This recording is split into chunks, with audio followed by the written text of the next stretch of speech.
What's going on, everyone? Matt Man here. I'm inside my own home gym, but today we're going to go over if you are new to working out and you have made a New Year's resolution as far as getting fit, where do you start? What's going on? So, let's say you walk into a gym and there's equipment everywhere. We also have to assume that there are people everywhere. So you're going to be kind of intimidated. If you've never been into a gym before and you want to start, one of the interesting things is a lot of the machines are already taken. And I recommend for people that are new, start on machines because machines are the safest thing you can do and they teach you the routine that you're going to need. So let's assume now that you've walked into a gym and you came across something that looks like this. Now this is very different than what you'll see in a gym because you'll notice that there are no weights.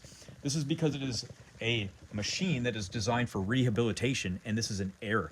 So, but the general principle still applies. You can still use this to get your exercise in. So if anybody ever joins, feel free to ask questions.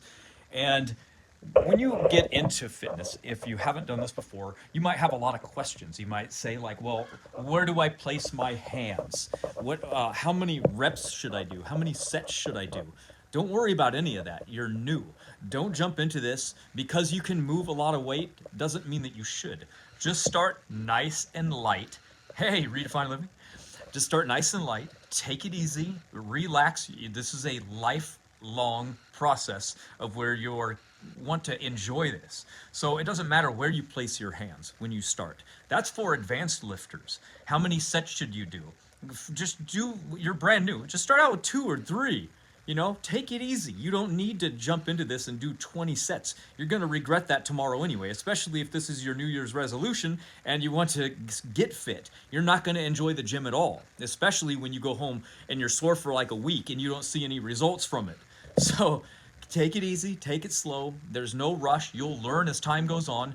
Don't be embarrassed. Try to find machines. And when you're on a machine, the machines that are around it typically do the same muscle group. So when you start, just put on a lot of light weight, if there's weight at all. I would assume that there will be. And just push some weight. Keep it easy. And then when you're done, do it like 15, 20 times. Stop and just move to the next machine. You don't need to rest. These are all warm-up things that you're going to be doing. You're going to be learning your body. You're going to be learning the machines. You're going to be learning everything new for the first time. So don't rush it. There's tons of different programs out there.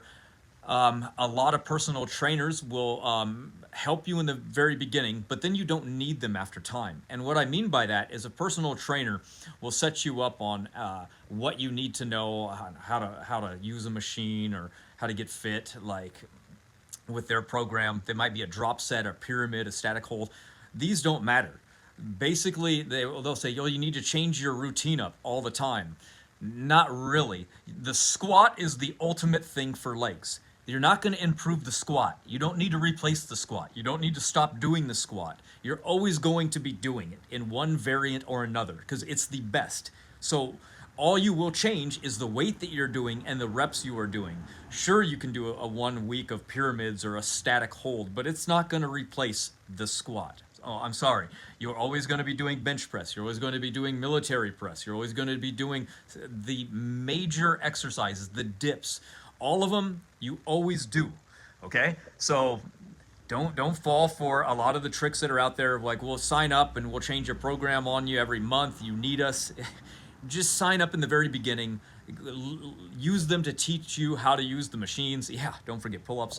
I like pull-downs a lot, mostly because if you're really hurt, which this series is actually going to be about, we're going to be going over fitness routines on when you are hurt and how to go over all of that. I'm always hurt, so I always think like, how can I maintain my fitness and my everything while I'm injured?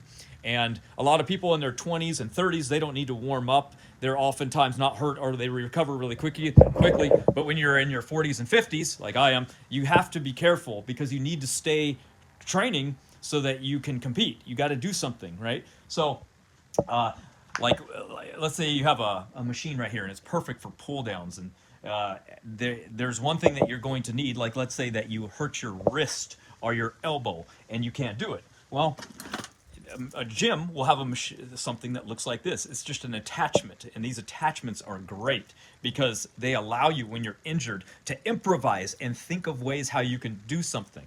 So though this video is specifically on a New Year's resolution and you being new to the gym, just some vague pointers and tips on walking in and saying, like, where do I start? Like, what's going on? How come I can't ever get to that particular machine? Oh, it's because everyone loves bench press and there's only 2 or 4 of those in here and they're always taken. So what can I do instead of that? Well, you can jump to the machines. A lot of people think machines won't get you the same results, but you're brand new. Everything is going to get you results. Just don't overdo it, and don't start with heavy weights. Even if you can lift the heavy weights because you're new, it's not good. You're not going to want to do that. I know there's people out there that says, oh yeah, but there's the Mike Mincer workout where you can just do 1 set and then you can stop. No, you're not Mike Mincer. You're not a professional bodybuilder. He worked his body to that point where he could push such heavy weight that he could break his muscles down in 1 set. But this is an advanced pro. We're not there, okay? We're going to need 3 to 6 or more sets eventually. So work your way up to those kind of things. Don't start there now. Just go in, try things, practice, walk around the gym. Just grab anything that's open. It's all going to make you fit. It's all exercise. It's all good for you. As far as like, oh, should I eat before I go to the gym or should I eat after? It's better to go on an empty stomach, okay? That you don't want a lot of blood working on digesting your food when you're going to want that blood to be in your muscles. So I recommend not really eating before you go to the gym. An hour before, that's fine. That's good. But you want to feel good in the gym. You know, you want to be relaxed. As far as how long do you warm up? Well, you want to go stretch. If you want to walk on a treadmill or jog lightly for 10, 15 minutes, go right ahead. That's good. That's a proper warm up. But I warm up actually just by oftentimes moving the weights. I just grab light weight and I start moving them. I warm them up by actually doing the muscle group that I'm going to be working and training on that day. You can do the exact same. Just walk over to a machine and just start pushing. Nice and light. Remember, there's no rush for this. You're not going to try to be Arnold at the end of the year. Now, that said, your best results from fitness will come within the first year. That's good. And then the next year, about half of those results. And then you start to get to diminishing returns about your 5th and 6th year out. There it's maintenance. You can drop off. You don't need to be in the gym all the time. You can go twice a week and maintain yourself. It's very, very easy. But by then you'll know your body so well, you'll know what works for yourself. You'll know if body weight is good or if you need to push lots of weight just a few times. So again, it's going to come down to your age, your fitness level, your injury level as well, and the diet that you're on. A lot of people can maintain weight pretty good because they can constantly add the surplus of calories coming in. Others, not so much. So I just hope that helped. I thought I'd go live and do this. I didn't really feel like it, but I'm going to probably work out right now myself, but I'm going to end this video and then I'll do one just myself working out. I don't know what today's going to be, so maybe you guys can tell me. I did legs yesterday, so yeah, shoulders the day before. So I guess a pull day or chest day. So up to you guys. All right, see you soon. Batman out.